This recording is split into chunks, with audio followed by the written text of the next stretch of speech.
5 powerful business people boarded an exclusive private flight, unaware they'd never reach their destination. For years, their mysterious disappearance remained shrouded in secrets, conspiracy theories, and unanswered questions. Now, 8 years later, a group of travelers exploring a remote island stumble upon a shocking discovery hidden deep within the dense forest. What they find not only unravels the truth behind the vanished flight, but also exposes a dark web of corruption, betrayal, and dangerous secrets that influential figures are desperate to keep hidden. Join me until the end of this captivating investigation, where every clue counts and every revelation could change everything. Asterisk, asterisk. The morning light began to bathe the runways of Vancouver International Airport in a golden hue. 5 people walked toward an elegant private jet, its black fuselage with golden accents faintly reflecting the rising sun.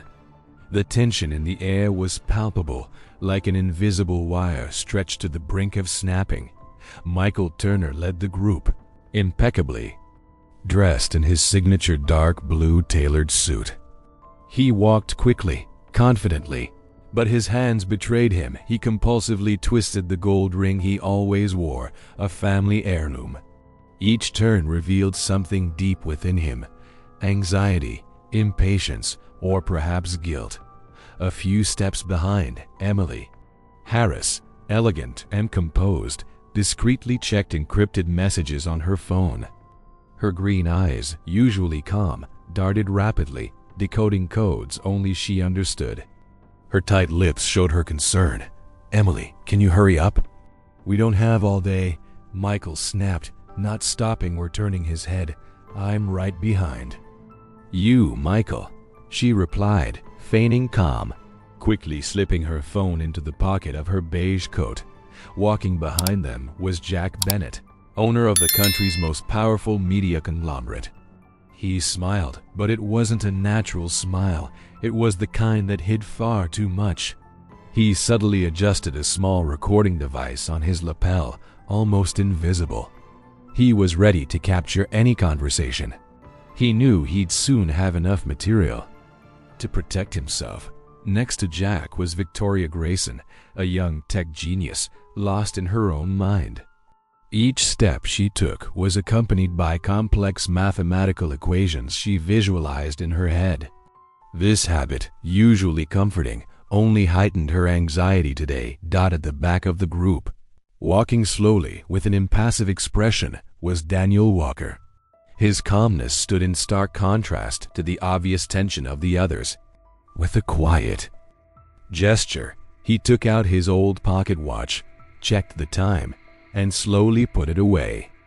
Daniel knew exactly what was at stake today. They finally reached the jet's door, where the pilot greeted them with polite indifference, fully aware of the weight of the passengers he was carrying. They boarded in silence, each taking a seat in the luxurious yet emotionally cold cabin. As the engines roared to life with a smooth hum, Michael broke the silence. "All right. I assume everyone here understands the purpose of this trip. I'd love to say yes, but I'm not sure we're all playing on the same team," Jack replied sarcastically, eyeing Emily. Emily slowly looked up, meeting his gaze with unusual intensity. "What exactly are you trying to say, Jack? Because if you're implying something, I'd rather you just say it.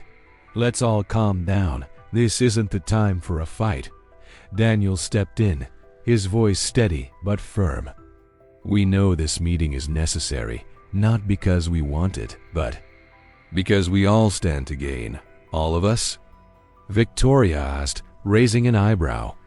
"I'd like to go over the numbers again before assuming that." Michael sighed in irritation, twisting his ring faster. "The deal is simple. We each give a little and gain a whole lot more. No leaks, no betrayals. Clear?" An uncomfortable silence followed, heavy with distrust and doubt. The only sounds were the muffled engines and the gentle roll of the jet heading toward the runway. Finally, Emily nodded reluctantly. "All right, Michael. As you say. But remember, words are easily forgotten." Michael stared at her intensely before nodding back. He knew Emily didn't fully trust him, but he also knew that, for now, they had to act like allies. The plane accelerated smoothly and took off delicately, leaving behind the sunlit runway. As it gained altitude, silence returned to the cabin. Daniel watched the others quietly. There was something in his eyes that hinted he knew more than he let on. After a few minutes in the air, Jack got up and walked to the back of the cabin, pretending to search his briefcase. He used the moment to discreetly activate another recording device hidden under a seat. He knew this flight could either destroy him or save him. Back in the main cabin, the tension seemed to ease slightly, until Victoria broke the silence again. Her voice calm but sharp. "Michael, before we land on the island, I need concrete guarantees that everything we discussed will be honored. I don't want any surprises. Concrete guarantees?" Michael replied with irony. "Victoria, your naivety surprises me. You know perfectly well that no one here offers absolute guarantees. That's not what we agreed to." She challenged. Daniel stepped in again, trying to de-escalate. "This is neither the time nor place for doubts. We're in this together. Best we keep our cool and stick to the plan." Emily stared out the window, avoiding the conversation. Inside her mind, suspicions about her companions grew like a heavy, creeping shadow. Meanwhile, in the cockpit, the pilot was carefully checking all systems. He glanced briefly at his co-pilot and asked, "All good with the comms?" "So far, yes, but—" The co-pilot hesitated, eyeing the screens. "There's some slight interference." "Interference?" The pilot frowned. "Check the frequencies." "Again, we need to be sure before reporting it." After a few seconds, the co-pilot nodded. "Looks stable now." Probably just a minor glitch. Still uneasy, the pilot decided to briefly notify Vancouver's control tower, just to be safe. He activated the radio and spoke calmly. "Private flight VG-302 reporting slight com interference, but everything's under control." Continuing as per flight plan. In the tower, the air traffic controller listened closely to the pilot's voice, eyes fixed on the radar. His years of experience made him sensitive to details others ignored. "Copy that. VG-302. Keep us updated on any irregularities." "Safe flight," he responded. As the aircraft slowly disappeared from the radar over the ocean, the controller replayed the pilot's last message. Something about that brief interference had triggered a strange unease. He played it back several times, trying to pinpoint what didn't feel right. Suddenly, he stopped cold, a chill running down his spine. Eyes fixed on the screen, his expression turned to concern. Slowly, he picked up the phone to alert his supervisor. "Sir, I need you to hear this right away. There's something really strange in the last transmission from flight VG-302. His words hung in the air, thick with uncertainty and mystery. Samantha Cole stared intently at her computer screen, slowly sipping from a cup of coffee that had long gone cold. The cold didn't bother her. After years as an investigative journalist, she had grown used to it. At 34, Samantha had already built a strong reputation, persistent, meticulous, and never one to leave a mystery unsolved. But that morning wasn't just any morning. Her inbox displayed a strange email from an unknown sender. Her curiosity grew as she realized the body of the message didn't contain any regular text, but rather a series of numerical characters arranged in a complex mathematical sequence. "What the hell is this?" she whispered to herself, brushing a strand of red hair from her green eyes. She grabbed a notepad and began transcribing the numbers. Quickly, adrenaline kicked in as she began to recognize familiar patterns. Alongside her journalism training, she had studied basic cryptography skills she had used more than once to unlock secrets hidden in enigmatic codes. It can't be, she murmured as she solved the final part of the sequence. Before her, a set of coordinates pointed to a specific location in Haida, Gwaii. Her pulse quickened. Her memory immediately returned to the mysterious case of flight VG-302 from 8 years ago. She remembered the frenzy of those days when headlines dominated front pages. 5 business tycoons vanish. Accident or sabotage. Haida Gwaii Marine Graveyard. She had looked into the case briefly back then, but was forced to drop it due to the lack of solid leads. Now, out of nowhere, the old story had landed right back in her hands. Without a second thought, she picked up the phone and called her editor. "Charles, I need to go to Haida Gwaii immediately. I just got a critical lead on the VG-302 case. Something big might be about to break." Charles, used to Samantha's determined tone, barely hesitated. "All right, Sam, go. But I want exclusivity. You know, this could be huge. Call me as soon as you've got something real." "I will," she promised, hanging up while quickly packing her backpack, checking cameras, batteries, and her ever-present notebook. A few hours later, Samantha was at the small Vancouver airport, watching the light rain tapping against the terminal's glass walls. While waiting for her flight, she couldn't stop thinking about the strange message. Who had sent it? And why now, after all these years? Meanwhile, hundreds of kilometers away on Haida Gwaii, a group of young explorers were hiking along a barely used trail deep within the forest. They had been walking for hours, joking about finding hidden treasure or mythical creatures. "Hey, Jason, hurry up. We can't waste the whole day here," shouted Emma, one of the explorers, grinning widely. Jason, a few steps behind, suddenly stopped. His eyes locked onto a metallic glint between moss-covered trees. "Wait, do you guys see that?" He pointed to the side, catching the group's attention. The teens followed his gaze and moved forward slowly, pushing aside branches and damp leaves. Then they froze, stunned by what lay ahead. There, partially covered by vegetation, was a black and gold jet, clearly wrecked, showing the wear of years exposed to the elements. "No way," Mama gasped. "This looks like it's the jet from the VG-302 case." Without thinking, they pulled out their phones and began snapping photos wildly, unaware of the true impact of what they had found. Hours later, Samantha finally landed in Haida Gwaii, a backpack slung over one shoulder and her eyes filled with determination. As she stepped off the plane, her phone began ringing insistently. It was Charles. "What's going on, Charles? I just landed. Sam." "Didn't you see it?" he responded, clearly excited. "Check social media right now." Intrigued, Samantha opened Twitter. Her heart skipped a beat as she saw photos of the VG-302 jet spreading rapidly. The explorers had even tagged the exact location, the same coordinates she had decoded earlier that morning.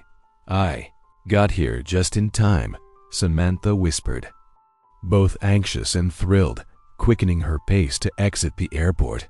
Minutes later, as she neared the marked area, she saw several cars parked along a narrow dirt road.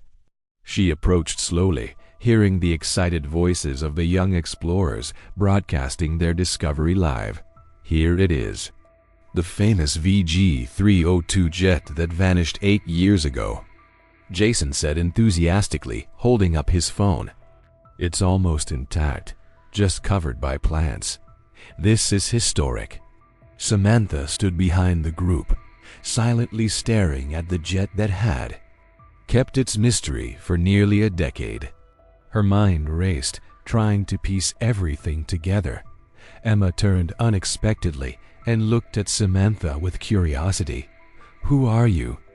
"I'm Samantha Cole, journalist," she replied calmly, stepping forward. "I've been following this case for a long time. Can you show me exactly where you found this?" "Sure. Follow me," Emma answered, excited. "But how did you know? The plane was here?" Samantha hesitated for a second, unsure how much to reveal. "I got a tip," she said finally. "Someone wanted me to find it." As they walked toward the jet, Samantha felt overwhelmed by the scene. The aircraft, partially destroyed, its black and gold paint weathered by time, looked like a ghostly relic from the past.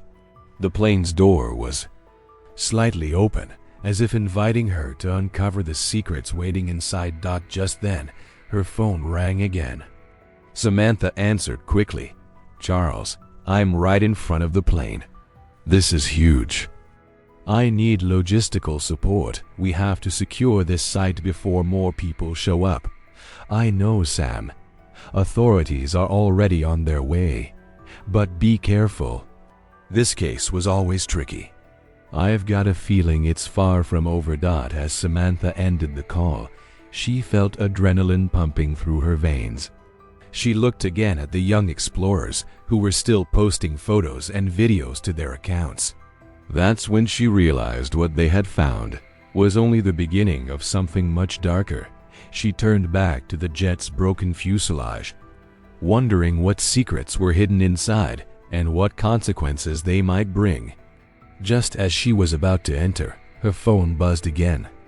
It was another encoded message, identical in structure to the first, but shorter and more direct. Heart racing, Samantha slowly looked into the jet's dark interior, asking herself who was guiding her to these discoveries, and what terrible truth lay buried within. As Samantha Cole stood before the wreckage of the plane, she felt her pulse quicken. 8 years ago, the disappearance of Flight VG-302 had shaken the entire country. And now, right in front of her, lay the answers she had spent years chasing. She took a slow, deep breath, trying to steady her nerves. She examined the jet, now partially covered in moss and vines, as if nature itself had tried to erase its existence. Pulling out her flashlight, she pointed it toward the half-open door, inhaled deeply, and stepped inside. The private jet's interior was a desolate sight. The leather seats were cracked and faded. The carpet reeked of dampness. Samantha moved, slowly, as though walking through the very shadows of the past. Her footsteps echoed softly as she scanned the cabin, determined not to miss a single detail. She leaned down to inspect one of the seats and noticed something odd. A small metallic glint, barely visible, caught her attention at the base of a damaged seat. Carefully, she knelt down and dug around until she pulled out a tiny hidden camera, barely larger than a coin. Jack. She whispered, instantly recognizing the signature move of the media mogul, famous for secretly recording private conversations. Samantha tucked the device carefully into her jacket pocket and continued exploring the cabin. In the rear, she found documents faded with time, ruined by moisture.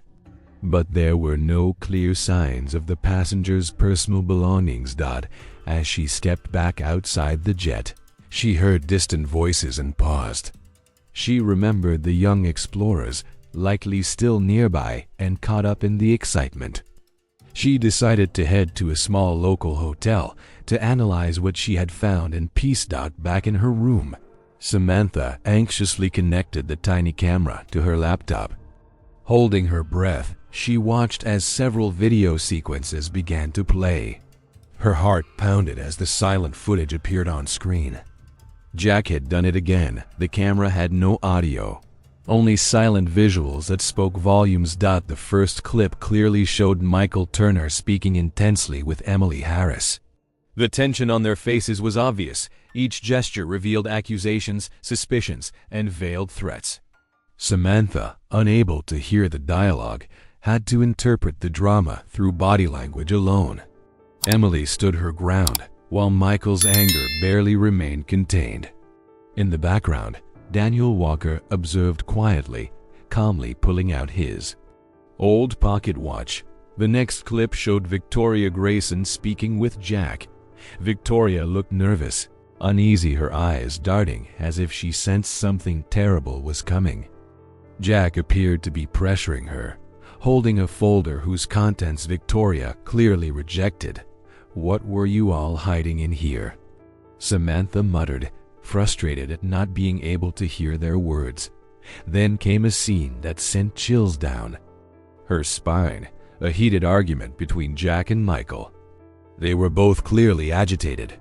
Emily tried to intervene, but things escalated quickly into physical violence. Michael shoved Jack hard against one of the seats, and soon everyone was caught in a chaotic, desperate brawl. Victoria and Daniel tried to break it up, but it was too late. The situation had spiraled out of control. The camera fell to the floor in the struggle, capturing only fragmented angles of legs, frantic movements, and shadows of inexplicable violence. Then, abruptly, the footage ended. Samantha exhaled sharply, releasing the breath she hadn't realized she was holding. Even without sound, the visuals were enough to suggest this wasn't a simple accident. There had been conflict intense, dangerous conflict before the crash. Determined to gather every possible clue, she replayed the footage from the beginning, this time focusing on small details she had previously missed. The panic in their earlier eyes, the fury on Michael's face, the desperation written across Victoria's. When she finished reviewing the footage again, she moved to copy the videos to send to Charles, but something strange caught her eye. Several sections of the camera's memory were empty segments had been deliberately deleted. Samantha frowned and examined the metadata carefully. A familiar unease settled over her. "That's not possible," she whispered, suddenly cold. "Someone else has been here before me." She inspected the camera again, noticing subtle signs of recent tampering. The videos Jack had originally recorded had been altered, partially erased. The questions started to flood her mind. Who had found the plane before her? And what were they trying so hard to hide? Her breathing grew faster. If someone was trying to erase evidence, then danger still lingered. And that person probably knew she was now on the island. Grabbing her phone, she quickly called Charles. "Charles, I found something serious. Someone else got here first. The footage is partially deleted. This goes deeper than we thought. Are you sure?" Charles asked, clearly worried. "Absolutely," Samantha replied firmly. "I don't know who it is, but I'm not alone in this investigation." After hanging up, she nervously looked out the window.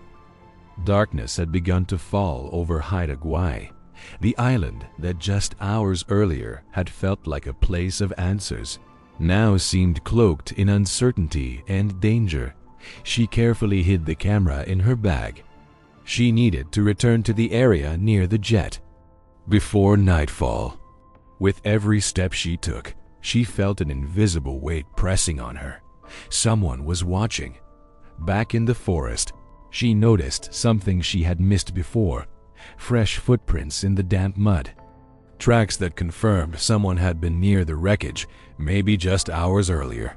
A wave of danger surged through her. She glanced around, sure she wasn't alone, and rushed back to the broken jet. There, Samantha spotted something else she hadn't seen: a small handwritten note, barely visible among the burned remains of a seat. She read it aloud. "Careful. They're watching every step you take." A chill crawled slowly down her spine. She pocketed the note and hurried back down the trail leading to the hotel. She knew now it wasn't a warning, it was a fact. Someone knew her every move. Someone had decided that some truths were meant to stay buried. Back in her room, Samantha took a deep breath, trying to gather her thoughts. She now had a tampered camera, partially erased videos, a threatening note, and the creeping certainty that she was being watched. One question kept repeating in her mind: what really happened on flight VG-302, and who is so desperate to keep it hidden even after all these years? She looked at her reflection in the mirror, silently promising herself that she would not stop until she uncovered the dark truth behind that doomed flight, even if it meant putting her life on the line. In that moment, she knew with absolute certainty the mystery was only just beginning, and the most dangerous part was still to come. Samantha Cole sat at the small table in her hotel room, meticulously reviewing every detail of the evidence she had collected. The altered footage from the hidden camera, the threatening note, the strange footprints in the forest, it all felt connected by a thin invisible thread, and she felt an urgent need to pull it until the full truth unraveled. Her thoughts kept drifting back to the coded message she had received, built from complex mathematical patterns. Who could have sent it? And what was their true intent in guiding her to this specific place? As she studied the numbers again, something clicked. The location in Haida Gwaii didn't seem like a random spot. It held some deeper significance on the island. Following her instincts, Samantha left the hotel early, determined to explore the crash area once more, this time focusing on nearby places that might show signs of human presence. After hours of hiking along narrow forest trails, she came upon a small cabin, nearly hidden by thick vegetation. Her heart began to race when she saw a faint light glowing from inside. She knocked gently on the weathered wooden door. After a few moments, an elderly man opened it slowly, his face deeply marked by age and solitude. "What are you looking for out here, miss?" he asked cautiously. "My name is Samantha Cole. I'm a journalist. I'm investigating what happened to flight VG-302, she said gently, trying not to alarm him. "I believe you might know something important." The man stared at her in silence, weighing his words. Finally, he gestured slowly, inviting her in. The cabin was modest, filled with objects that silently told stories of a life lived in isolation. The old man sat across from her, wearing the expression of someone carrying a heavy secret. "My name's Jacob," he began slowly. "I've lived here since before the crash. I saw what happened that day." Samantha's pulse quickened. "What exactly did you see?" she asked, her voice tight with anticipation. Jacob sighed deeply before continuing. "I was in the woods hunting when I heard the plane go down. I ran toward the noise and saw it crash through the trees. It was terrible. But then something even stranger happened." "What was it?" Samantha whispered, leaning forward slightly. "I saw someone walk away from the wreckage. He was hurt, but still able to move. I watched him disappear into the trees. I never got close. I was scared." He looked down, ashamed. "Later, other people came to inspect the area, so I stayed quiet to protect myself. Do you know who it was? What did he look like?" Samantha pressed urgently. "He was tall, dark-skinned.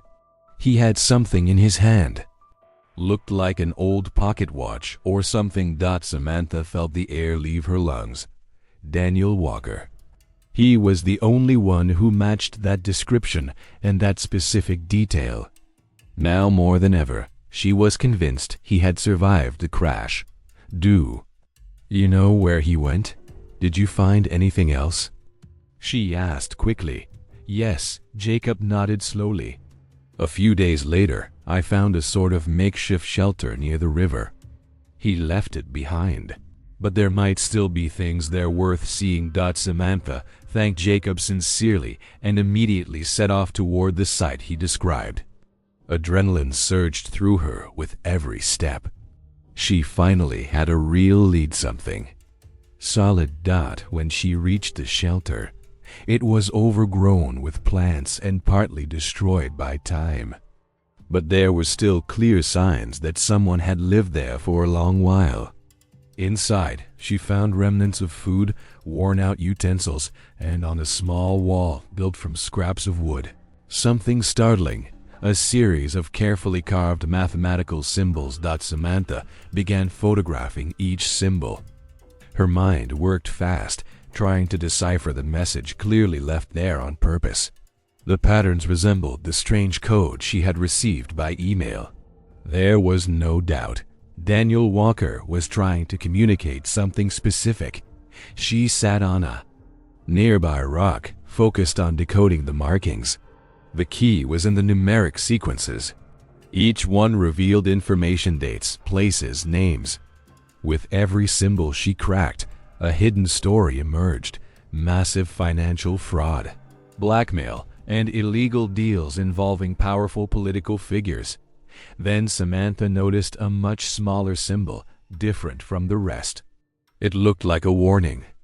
Her heartbeat quickened as she mentally translated it. "You're being followed. You're not safe here." A chill ran down her spine. Instinctively, she looked around. Everything seemed still too still. She quickly packed her gear and stood up, ready to return to the hotel. But before she could take 2 steps, she heard a sound behind her. She turned sharply alert, but saw no one. The forest mocked her with whispers of dry leaves and branches, shifting in the breeze, trying to steady her breathing. She moved cautiously toward the trail, but again heard rapid footsteps approaching. Her pulse spiked. As she spun around, a dark figure burst through the trees, lunging at her. Samantha fell hard to the ground, her back slamming into the damp earth. She tried to scream, but a hand clamped over her mouth. She struggled wildly against the unknown attacker, unable to see his face in the dim light. "Stop moving if you want to live," he whispered, his voice hoarse and threatening. As fear and adrenaline surged through her, Samantha realized she had stumbled into something far darker and far more dangerous than she had imagined. Her quest to uncover the truth behind Flight VG-302 had placed her directly in the sights of people willing to do anything to keep it buried. Samantha Cole felt her heart pounding violently against her ribs as she struggled to break free from the attacker's brutal grip. The smell of damp earth and sweat mixed with crushed vegetation overwhelmed her senses, heightening her panic. In a sudden survival instinct, she launched a strong backward kick, hitting her assailant's knee. He let out a grunt of pain and loosened his hold just enough for her to escape. She stumbled to her feet and took off running, crashing blindly through the trees. Branches and thorns tore at her clothes and skin as she fled, driven only by instinct. After several breathless minutes, she finally stopped, crouching behind a fallen tree to catch her breath. Her heart was still racing. She realized she had lost her backpack with everything inside it, but there was no time to grieve. Someone clearly wanted her out of the way, which meant she was closer to the truth than ever. Taking deep breaths, Samantha tried to calm down. In the distance, she noticed a faint flicker of light, maybe a small fire hidden among the brush. Intrigued and afraid of being discovered again, she crept toward it quietly. As her eyes adjusted to the dark, she saw it, a makeshift shelter, half hidden by branches and leaves. In front of the fire sat a thin, disheveled man with dark beard and messy hair, staring into the flames with a mix of paranoia and sadness. Between his fingers, he slowly spun a small object that glinted in the firelight, an old pocket watch. Samantha froze. It was Daniel Walker, the long-lost survivor of Flight VG-302. She approached him slowly, aware that any sudden movement might scare him off. "Daniel Walker," she said softly but firmly. He jumped up, startled. His eyes locked onto hers with a blend of fear and suspicion. "Who are you? How do you know my name?" he asked, his voice shaky as he took a step back. "I'm Samantha Cole, a journalist. I've been investigating what happened 8 years ago. I found your mathematical codes in the forest. I came here for you," she explained slowly, trying to reassure him. Daniel studied her closely, still wary. "If you found me, they can too." "You shouldn't be here," he said bitterly, glancing around nervously. "I need your help, Daniel." "The truth has to come out," Samantha insisted, stepping closer to the fire. "I know you've been in hiding. I know it's dangerous. But you're the only one who can help expose Jack Bennett and Michael Turner." Daniel let out a heavy sigh and sat down slowly on a rock by the fire. His eyes were filled with sorrow and despair. "You have no idea what you're getting into. Jack and Michael, they planned everything from the start. They wanted Emily and Victoria dead before we ever landed. I found out and tried to stop them," he said, voice worn with pain. "What exactly happened? How did you survive?" Samantha asked, sitting across from him. Daniel stared into the flames, reliving the nightmare. "Before the flight, I found damning documents, proof of massive financial fraud and political corruption. Jack wanted to use them for blackmail. Michael was in on it. When I confronted them on board, it turned into chaos. There was a fight. Jack and Michael completely lost control. We struggled in the cabin, and everything went to hell." He paused, choking back emotion. "The plane went down hard. I was injured, but alive. I've been hiding ever since. I knew they'd come for me if they found out I survived." Samantha listened closely, shaken by the confession. "But Jack and Michael died in the crash too, didn't they?" "I don't know," he said bitterly. "For years, I believed they were dead. But then they started hunting me. Mercenaries, allies, powerful people who wanted me silenced. I couldn't risk being found." "And what about Emily and Victoria?" Samantha asked softly. "I couldn't save them. I tried, but I wasn't enough. I've lived with that guilt every day since." His eyes welled with tears, the weight of grief clearly crushing him. A heavy silence settled between them. Samantha realized how alone they both had been, he in the forest, and she chasing shadows from the outside. "I need to tell the world the truth, Daniel.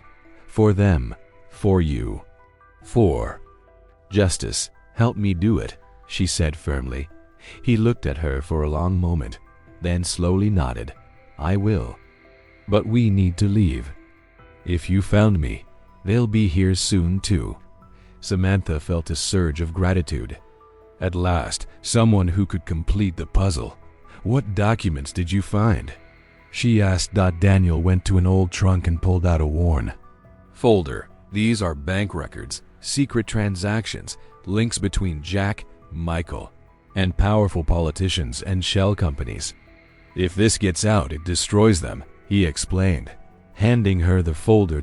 As Samantha flipped through the documents, Daniel suddenly tensed. The forest had gone silent. Too silent. "Listen," he whispered, eyes wide with fear. Samantha jumped up, alert. A nearby crack of branches broke the stillness. Daniel grabbed her arm tightly. "They're here," he whispered. "We need to run." Now.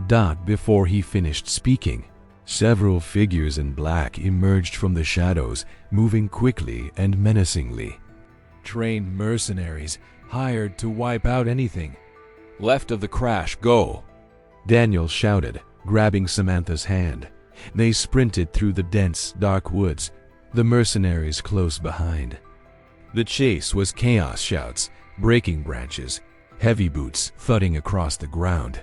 Samantha's heart thundered in her chest, her lungs burning from the effort as she ran after Daniel. The pursuit intensified. Gunshots cracked in the distance.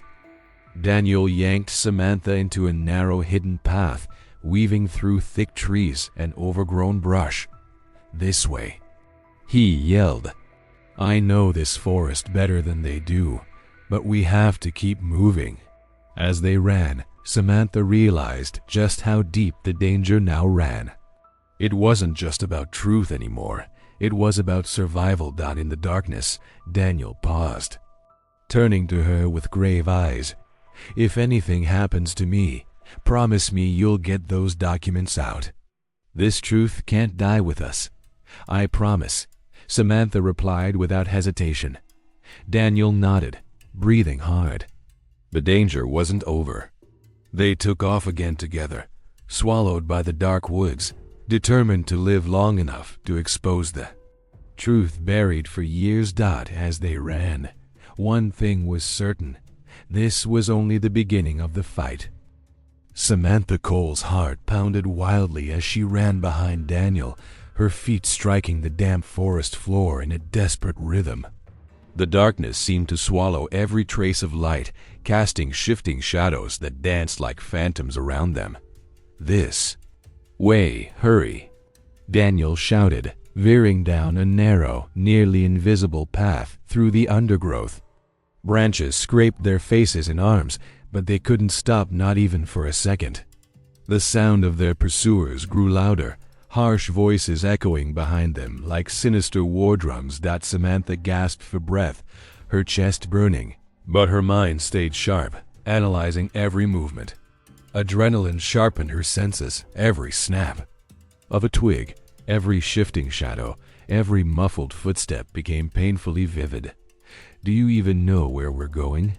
she panted, trying to keep up. "Yes, there's an old trail ahead, a forgotten route that leads straight to the coast.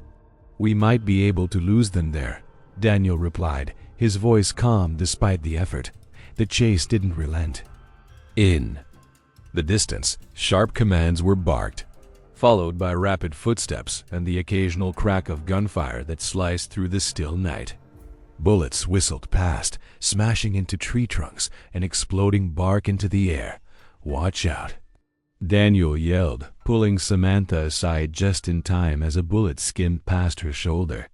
They dove behind a cluster of trees, gasping for breath. Samantha felt cold sweat running down her spine. "We can't keep this up," she whispered. "We need a plan." Daniel nodded quickly, collecting himself. "We can use their numbers against them. We need to split them up, make them lose sight of us for just a moment, confuse them," he said with calculated calm. "How?" Samantha asked, trying to stay focused. "You're a journalist. You know how people crack under pressure. I know these trails, and I know numbers, patterns. Let's use both," he said, his tone decisive. "Stay close and stay sharp." Daniel led them deeper into the forest, now moving more strategically, running, then pausing to lay false trails. He carved patterns in the soil, scattered decoy items, and chose paths designed to loop back and mislead. Traps of confusion. Samantha caught on quickly, helping him by planting misleading signs, snapping branches, and creating sounds that drew attention the wrong way. With each move, their pursuers seemed to fragment and disorient, losing the coordination they once had. "It's working," Samantha whispered, energized by their progress. "Let's keep going." They kept up the tactics, weaving through harder terrain, combining Daniel's rapid calculations with Samantha's intuition to anticipate enemy behavior. But every successful move seemed to make their enemies more furious. The pursuit intensified. At last, after what felt like an endless run, they emerged into a clearing near the island's coastline. The sound of the ocean reached them, soft waves hitting the rocky shore. Daniel stopped abruptly and looked at Samantha with a serious expression. "Listen closely. Before we go any further, there's something you need to know," he said gravely. "What is it, Daniel?" she asked, breathless, It's not just the documents in that folder. Years ago, I backed up encrypted digital copies to a private cloud. They contain hard evidence, bank records, wire transfers, government connections. It's all there. This could take down Jack, Michael, and others in power. If I don't make it, you have to get that information out. Samantha felt a chill run through her. The weight of what he carried, what she now carried, was enormous. How do I access it if something happens to you? She asked, resolute. The key is in the encrypted messages you found in the shelter.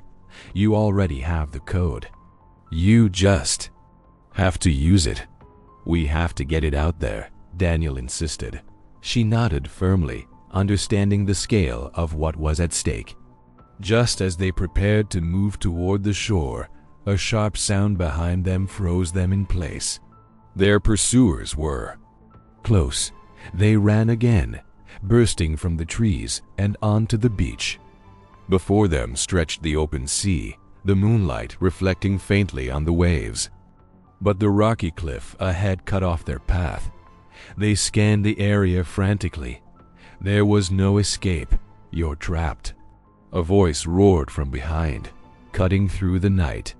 The mercenaries emerged slowly from the woods, weapons raised, fanning out to surround them.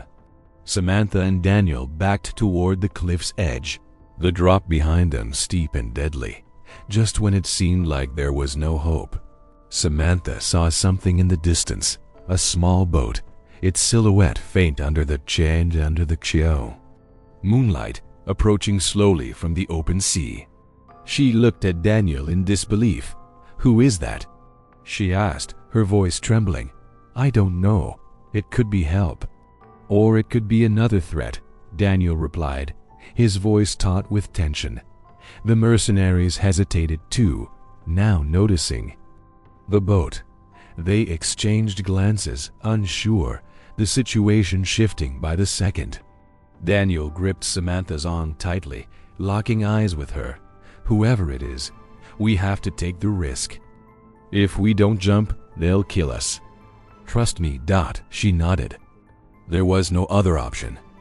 The boat moved closer, its purpose unclear, its intentions unreadable. The mercenaries began advancing again, shouting, eager to finish the mission before the boat arrived. "Stop. You have no escape," the leader barked. "Surrender now," Samantha felt her pulse hammer in her chest, her thoughts racing through every possibility. They were cornered, trapped between cold steel and open sea. Daniel squeezed her hand, his eyes burning with determination. "Trust me," he whispered together. They stepped to the edge of the cliff, the wind crashing against their bodies as they prepared to leap if needed. The boat now came clearly into view, cutting through the water, coming fast. Seconds stretched into eternity. The mercenaries shouted, their boots pounding closer. Samantha took a deep breath, knowing everything. Their lives, the truth, the chance for justice hung by a thread. Tension stretched like a wire about to snap. Samantha Cole and Daniel Walker stood frozen at the edge of the cliff, the mercenaries slowly closing in. The sound of waves crashing against the rocks below only heightened the vertigo of the moment. "Last chance," the lead mercenary barked, aiming straight at them. "Surrender now, or this ends here." But at that very instant, the approaching boat suddenly revved its engine, breaking the standoff with a blinding spotlight that lit up the shoreline. Samantha's heart skipped a beat as a familiar voice echoed through the loudspeaker. "This is the Canadian Federal Police. Drop your weapons and get on your knees immediately." Chaos erupted. The mercenaries exchanged panicked looks and tried to escape into the trees, but they were too slow. Armed officers leapt from smaller landing crafts, swarming the shore. In seconds, they surrounded and tackled the fleeing attackers, making swift arrests one by one. Samantha finally exhaled. For the first time in hours, a wave of relief surged through her. She looked at Daniel, who remained frozen, staring at the agents in disbelief. Who called them? He asked. Stunned. Samantha offered a weak, adrenaline-fueled smile. Charles, my editor. I sent him a message before we entered the woods. He handled the rest. Daniel slowly nodded, a quiet acknowledgement of Samantha's courage and foresight. The boat docked at last, and Charles jumped down, accompanied by federal officers. Are you both all right? He asked urgently, helping Samantha. Climb aboard. Thanks to you, she replied genuinely, still reeling from the adrenaline. Hours later, back in Vancouver, Samantha and Daniel sat in a secure federal office, facing a computer protected by multiple layers of encryption. With trembling hands, Daniel began carefully inputting the complex mathematical code that had remained hidden for years.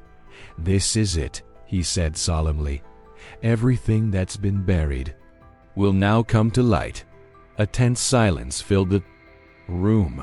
Then, one by one, the files opened: bank records, hidden million-dollar transfers, forged contracts, and the names of powerful Canadian politicians. The evidence was undeniable. It was enough to shake the entire foundation of power. Samantha leaned forward, scanning the documents rapidly, her journalistic instincts in full gear. In the hours that followed, she and Charles worked tirelessly with their editorial team to assemble a bulletproof report. Every file, every shred of evidence was carefully verified. And finally, at dawn, it was ready for publication. The story went live. The headline exploded across national and international media. Corruption exposed, the hidden truth behind Flight VG-302. The impact was immediate. Canadian society was shaken to its core. The revelations about Jack Bennett and Michael Turner, along with their ties to high-level political figures, sent shockwaves across the globe. Under intense public pressure, the justice system acted quickly. Mass arrests and investigations flooded the headlines. In the weeks that followed, Samantha was invited to television shows, radio interviews, and international conferences. Her life changed forever. She became a symbol of truth and courage, a respected voice in investigative journalism. Yet beneath the public acclaim, she carried the emotional weight of everything they had uncovered, a mix of pride, grief, and quiet resolve. Daniel, meanwhile, slowly stepped back into public life. He shared his story openly, what had happened in the air, what he had endured in exile. His testimony moved everyone who heard it. He dedicated himself to fighting corruption and promoting ethical business practices, becoming a leading voice for transparency in Canada. One quiet afternoon, weeks after the media frenzy settled, Samantha visited Daniel at his new home. They sat on the balcony, sipping coffee in silence, watching the sun dip below Vancouver's horizon. How do you feel after all this, Daniel? Samantha asked softly, breaking the stillness. He took a deep breath before answering. It's strange. I lived in fear and guilt for years. Now, I feel free, but I'll never forget. Still, thanks to you, I've found something I never thought I'd feel again. Hope. She gave him a gentle smile. Grateful for his words. We did this together, Daniel, and I couldn't have done it without you. Thank you for trusting me. He nodded slowly, moved. The bond between them was unspoken but profound, sealed by everything they had endured. That night, back in her apartment, Samantha sat in front of her laptop. There was a mix of satisfaction and emptiness inside her. The VG-302 case was finally closed. But deep down, she knew her journey had only just begun. As she opened her inbox, a new notification blinked on the screen. It caught her attention immediately. A message composed of complex numbers and patterns. Again, her heart sped up. The style was unmistakable. With slightly trembling hands, she began decoding the message, both excited and unsettled. The final line revealed a new coordinate, a mysterious location. Samantha felt a surge of adrenaline rise again. A slow smile formed on her lips. She knew exactly what it meant. The journey wasn't over. As she looked out her window at the glowing lights of Vancouver, she understood something deeply. Her search for truth, the one that had already changed her life forever, was a mission that would never truly end. She took a deep breath and began preparing for her next investigation, knowing that, no matter the risk or the darkness ahead, uncovering the truth would always be worth it. What began with Flight VG-302 was only the first page in a much longer story.